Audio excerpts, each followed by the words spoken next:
삶을 낭비하지 않고 살아가기 위해서 그냥 살아가는 것보다 다이어리를 쓰는 것이 좋다고 합니다.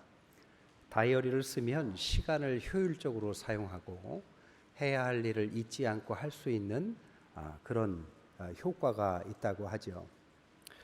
신앙에도 다이어리가 있습니다. 그것을 우리는 절기, 교회력이다 이렇게 부르고 있습니다. 성경은 1년 단위의 교회력을 가지고 있고 또한 7년, 50년까지의 일정을 가지고 있습니다. 7년을 안식년이라고 하고 50년을 희년이라고 한 것은 이 교회력과 절기와 연결된 것이죠. 그것을 통해서 현대 문화 속에 살아가고 있는 우리들이 잊고 있었던 것을 기억시키고 삶의 깊은 신앙적 의미들을 부여하는 것이 바로 신앙적 다이어리다라고 말할 수 있습니다. 그래서 어떤 학자는 절기 교회력을 영적인 내비게이션이다라고까지 말했습니다. 길을 찾을 때 내비게이션이 길을 잃지 않고 그 방향으로 갈 수 있도록 돕는 것처럼 영적으로 교회력을 따라가다 보면 그 절기마다의 의미를 되새겨 보면 우리 신앙의 길을 잃지 않을 수 있다라는 것을 말하고 있는 거죠. 가장 기본이 되는 것은 주일입니다. 주일은 한 주간의 일의 압박 속에서 하나님 안에서 우리가 받은 축복을 기억해내고 관계를 새롭게 하고 몸과 마음의 활력을 회복하는 주님께서 주신 쉼의 날입니다. 오늘 특별히 교회력 절기로서는 맥주 감사 주일입니다. 오늘 루세 스토리의 배경 속에서는 이 맥주절을 배경으로 하고 있습니다. 그래서 루세 이야기를 이 맥주절의 의미를 되새기는 이야기로 한번 풀어서 함께 은혜를 나눌까 합니다. 첫 번째 맥주 감사절이 뭐냐? 첫 수확을 기념하는 절기라고 말할 수 있습니다. 2절에 보니까 모압 여인 룻이 나오미에게 이르되 원하건대 내가 밭에 가서 내가 누구에게 은혜를 입으면 그를 따라서 이삭을 주겠습니다 라고 말하죠. 이삭을 주겠다라는 의미는 추수 때다라는 뜻입니다. 여러분, 맥추절이라는 것은 구약의 추수절을 기본으로 하고 있습니다. 샤부옷이라고 하는데 구약 성경의 3대 절기인 유월절, 초막절 그리고 이 맥추절이 들어갑니다. 그러니까 이 맥추절은 아주 전통적으로 오래된 절기고 그리고 이것은 가장 아주 우리의 신앙과 구약의 전통을 잘 포함하고 있습니다. 레위기 23장, 신명기 16장, 출애굽기 23장이 바로 이 맥추절에 관한 설명을 잘 하고 있죠. 이 맥추절은 유월절을 기본으로 해서 유월절에서 7주가 지난 시점을 맥추절로 삼았습니다. 그러니까 유월절을 기본으로 7주가 지났으니까 7주, 한 주가 7일이니까 이 7주가 지난 날을 7절이다. 그래서 맥추절을 다른 말로 7절이라고도 말하고 7에 49일이니까요. 그 다음 50일째 되는 날 기념일로 삼아서 50일 오순절이다라고도 말을 했습니다. 이것은 그래서 영어로는 펜테코스타라고도 헬라어를 가지고 오늘날 이렇게 이어져 오죠. 이 맥추절은 아까 말씀드린 것처럼 수확을 기본으로 하고 있습니다. 농업적 배경을 갖고 있어요. 이름을 그대로 따라가면 맥추, 보리 농사의 수확 같지만 사실 이건 번역상의 문제이고요. 사실은 밀의 수확입니다. 보리가 수확하고 나서 이제는 밀의 첫 수확의 시점을 맥추절이다라고 구약은 삼고 있습니다. 그러니까 밀을 수확하고 첫 열매를 하나님 앞에 올려드리는 절기, 이게 이제 맥추절이다라고 말할 수 있습니다. 이 맥추절, 하나님 앞에 첫 열매를 헌납하는 데는 구체적인 의식이 하나 있습니다. 첫 열매, 밀의 첫 수확을 따서 그냥 곡식채 올려드리는 것이 아니라 어떻게 올려드리느냐? 레위기 23장 17절에 보면 누룩을 넣은 2개의 빵을 만듭니다. 그 빵의 무게가 대략 2kg 정도 되는 큰 빵을 2개를 만들어서, 물론 그 밀은 어떤 밀이냐? 첫 수확을 한 밀입니다. 첫 수확을 한 밀을 가지고 빵을 만들어서 하나님 앞에 드리는데 요제로 드린다. 흔들면서 드린다. 그러니까 빵을 크게 2개 만들어서 누룩을 넣은 빵이죠. 그 큰 빵을 하나님 앞에 흔들면서 드리는 의식, 이게 맥추절에 드리는 제사법이었습니다. 의미가 있어요. 누룩이 들어가는 빵을 왜 드렸을까? 그 당시에 일상 식사는 누룩이 들어가는 빵을 먹었습니다. 그러나 하나님의 제물에는 누룩이 들어가면 안 돼요. 그래서 누룩이 들어가면 안 되는데 예외적으로 맥추절에는 들어가도록 허용했습니다. 이유가 있어요. 첫째 이유가 뭐냐? 누룩이 들어간 빵은 일상적으로 우리가 먹는 빵입니다. 그렇기 때문에 이 맥추절은 일상의 축복을 감사한다는 의미로 누룩을 허용했습니다. 또 하나, 누룩이 들어가지 않는 것이 완전한 제물인데 누룩이 들어갔으니 이것은 하자가 있는 불완전한 제물입니다. 그렇기 때문에 이 누룩이 들어간 빵은 불완전한 우리를 사용하셨다라는 의미의 감사를 표현한 것입니다. 그리고 요제로 흔들어서 드린다는 의미는 헌신을 의미해요. 정리하자면 하나님 앞에서 우리가 불완전한데 하나님의 은혜를 주셔서 수확을 한 거죠. 그게 너무 감사하고 일상을 영위할 수 있는 하나님의 은혜를 기억하면서 앞으로 잘하겠습니다 라는 의미의 헌신을 이렇게 드렸다는 겁니다. 또한 이 시점은 오늘 7월 첫 주입니다. 그 시점도 비슷해요. 그러니까 7월 첫 주가 뭡니까? 1년에 정확하게 반이죠. 그러니까 지나온 반년을 수확을 했는데 이제 밀 수확을 첫 번째로 한 거죠. 앞으로 수확이 남아 있습니다. 그러니까 지금까지 보리와 밀을 첫 수확하게 한 반년을 감사하는 것입니다. 그리고 앞으로 남은 반년도 이렇게 지난 반년과 같이 수확을 잘 할 수 있을 줄 믿습니다라는 의미의 시점을 7월 첫 주로 삼은 것입니다.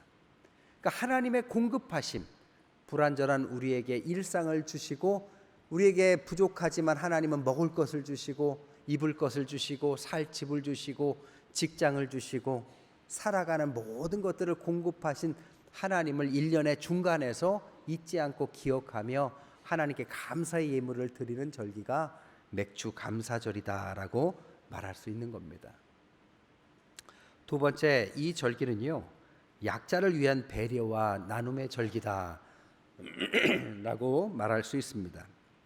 5절에 보면 보아스가 베는 자들을 거느린 사환에게 이르되 누구의 소녀냐라고 묻죠. 베는 자를 거느린 사환이 대답하되 이는 나오미와 함께한 모압 지방에서 돌아온 모압 소년데 그의 말이 나로 베는 자를 따라 단 사이에서 이삭을 죽게 해달라 하였고 아침부터 와서 잠시 쉰 이후에 지금까지 계속 열심히 일합니다. 보아스가 룻을 불러서 말하기를 내 딸아 들어라. 이삭을 주우러 다른 밭으로 가지 말고 여기서 떠나지 말고 나의 소녀들과 함께 있어라. 그들이 베는 밭을 보고 그들을 따라가라. 내가 그 소년들에게 명령해서 너를 건들지도 말라고 했고 목이 마르거든 그릇에 가서 소년들이 길어온 것을 마셔라. 보아스를 통해서 룻은 특별한 혜택을 받습니다. 여러분, 맥추절은 하나님께서 주신 은혜를 감사하는 일입니다. 하나님이 주신 은혜예요. 자기의 능력만으로 얻은 것이 아니라 하나님이 주셨습니다. 그러면 어떻게 해야 되느냐? 혼자 먹는 게 아니라 나눌 줄 알아야죠. 어떻게 나눕니까? 나누기 위해서는 모두에게 나눠야 합니다. 성경에서 모두라고 말할 때는 세 부류를 말했어요. 첫째로는 가족들하고 나눠야 되고, 두 번째는 제사장들하고 나눠야 되고, 세 번째는 그 사회의 약자들하고 나눠야 했습니다. 사회적 약자는 특별히 고아와 과부와 나그네로 대표되는 사회적 약자들이었어요. 그러니까 하나님께서 주신 것들을 나눠라. 왜? 하나님이 주셨으니까. 그런데 어떻게 나눠야 할까요? 밀 수확을 했으니까 밀을 이렇게 수확해서 뭐 한 자루씩 갖다 주면 될까요? 그렇게 나누게 하지 않았습니다. 어떻게 나눴느냐? 레위기 23장 22절에 명시적으로 이렇게 가르쳤습니다. 너희 땅에 곡물을 벨 때에 밭 모퉁이까지 다 베지 말고 떨어진 것을 줍지 말고 그것을 가난한 자와 거류민을 위하여 남겨둬라. 나는 너희 하나님 여호와다. 그러니까 그 사람들에게 티가 안 나게 나누라는 겁니다. 어떻게 해요? 그들도 노동을 통해서 얻어야 되는데 그들은 추수할 땅이 없어요. 어떻게 해야 되느냐? 추수한 사람이 나달을 깨끗이 안 줍는 겁니다. 대충 추수해서 가는 겁니다. 그러면 그 빈 자리에 가난한 사람들, 약자들이 와서 함께 추수를 거둘 수 있도록 배려를 하는 거죠. 자존심도 상하지 않고 자신의 노동에 의해서 얻을 수 있고, 그것은 누가 준 거다, 주인이 준 게 아니라 하나님이 주신 거다라는 걸 잊지 않도록 이렇게 가르쳤다라는 겁니다. 루키 2장 16절에도 보아스가 이렇게 말해요. 그를 위하여 곡식 다발에서 조금씩 뽑아버려서 그에게 줍게 하고 꾸짖지 말라. 보아스는 한술 더 떠서 곡식 흘린 것만 놔두지 말고 일부러 흘려줘라. 그래서 룻이 와서 충분히 가져갈 수 있도록 배려해 준 것입니다. 맥주 감사절은 1년의 중간에 하나님이 주신 것을 감사하는 절기입니다. 하나님이 주셔서 혼자 배불리 먹지 않고 하나님의 은혜를 생각하면서 나누라는 거예요. 그러다 보니까 연약한 사람들에게도 이렇게 보이지 않는 배려를 하나님께서 하게 한 거죠. 좋은 것을 얻으면 여러분 감사할 줄 알아야 합니다. 어저께 우리 비전스쿨 수련회를 갔는데요. 식사 후에 커피를 한 잔 하려고 갔는데 어떤 집사님이 커피를 쏘셨어요. 무슨 좋은 일 있냐 그랬더니 의외의 소득이 생겨서 커피값을 자기가 내겠대요. 여러분, 의외의 소득이 생기시면 주변에 잘 나눠주시기 바랍니다. 의외로 생겼잖아요. 하나님께서 주신 거잖아요. 감사는 그런 것입니다. 하나님 감사합니다도 하고, 그리고 주변에 있는 사람들하고 좀 나누는 것, 이것이 하나님께서 그들에게 가르치신 맥주 감사절입니다. 왜 그렇게 가르쳤느냐? 너희들도 나그네 생활 해보지 않았냐? 애굽에서 종살이 해보지 않았냐? 지금 먹고 살만하다고 올챙이적 생각 잊으면 안 된다. 어려운 사람들 있다. 잊지 마라. 이렇게 가르친 거죠. 여러분, 오늘 배경이 되는 룻과 나오미를 생각해 보세요. 이스라엘 백성이었지만 그 나라를 떠나서 10년간 모든 걸 잃었어요. 생활로 보면 절망적인 순간입니다. 가장 중요한 남자들이 없어요. 남편들이 다 죽었어요. 두 여인밖에 없습니다. 과부들이에요. 그나마 한 과부는 이스라엘 백성도 아니고 이방 여인이에요. 땅도 없어요. 재산도 없어요. 먹고 살 궁리가 안 되니까 고국으로 돌아왔어요. 절망적인 상황입니다. 하나님께서 그들을 사랑하셨죠. 그래서 맥주 감사 주일, 이런 절기를 통해서 그들을 살려주는 겁니다.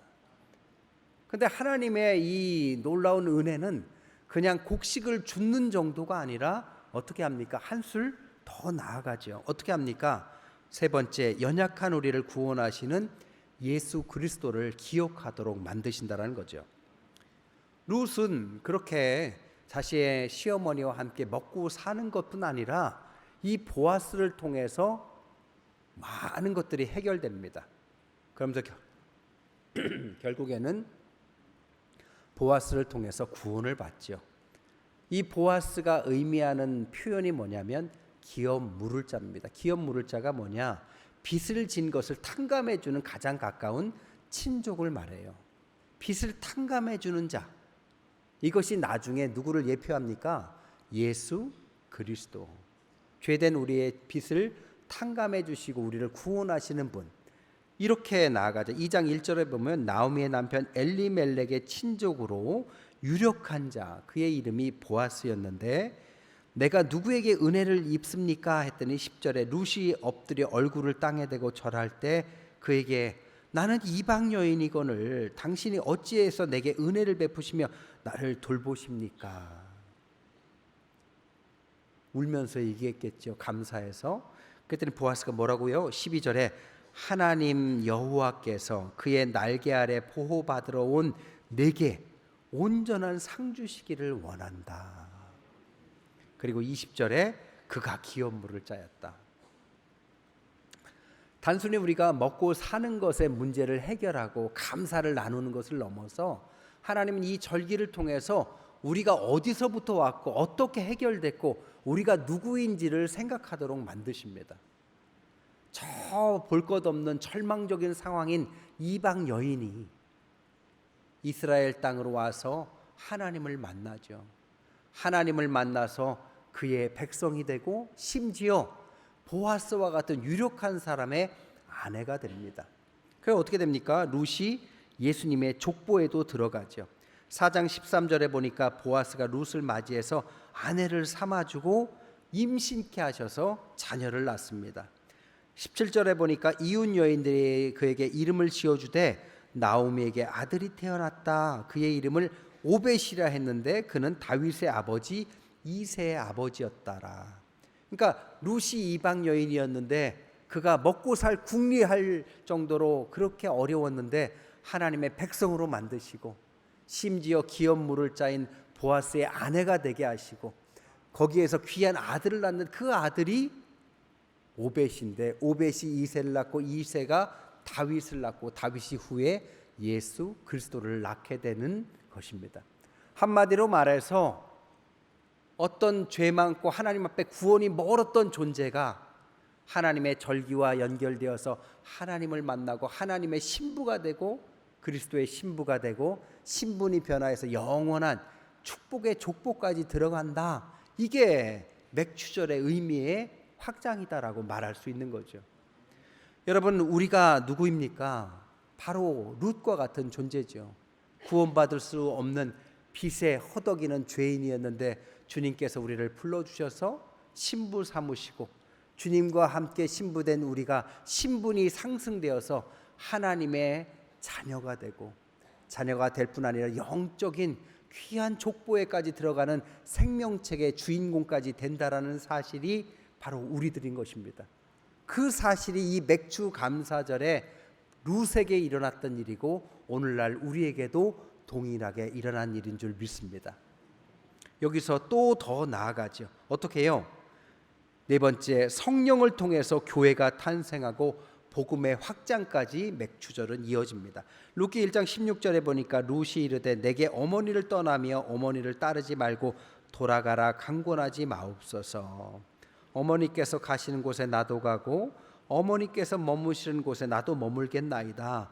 어머니의 백성이 나의 백성이 되고 어머니의 하나님이 나의 하나님이 되시리라. 이방 백성이 하나님의 백성이 됩니다.